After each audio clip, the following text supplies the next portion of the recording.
Hi guys! Magpabukal di ay taog tubig nga na ay tanglad, sibuyas, kamatis, og luya. Nya ato na siya gibutangan og asin og paminta. So guys, ato na i-check kung nagbukal na ato tubig. Tadan! Ayan, nagbukal na jud ay guys. O, karon ato na ibutang ang atong isda. Nakapalit ta kahapon og isda guys. So karon upat na lang jud ni kahiwa. Amo giluto ang uban gabi.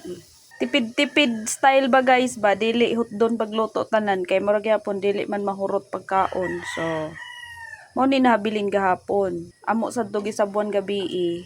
Nya karon sabuan gihapon. Kay 101 man. Nya ato sa di ay ni butangan guys og kuan kamote tops. Tawag diri sa amo ganas. Di ba? Simple ra nga pagkaon diri sa bukid, guys. Pwede na. Upat kahiwa nga isda. Daghan kaayo nga dahon na isabaw. Aw, pait ra kaayo. Pila mi diri kabuk mangaon karon, kuan 5.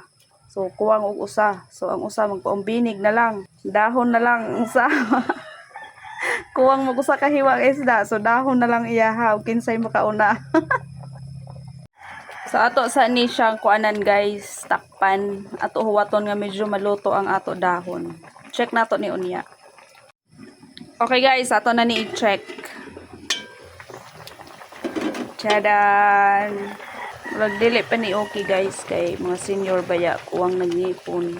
So lakan pa ni nato gamay.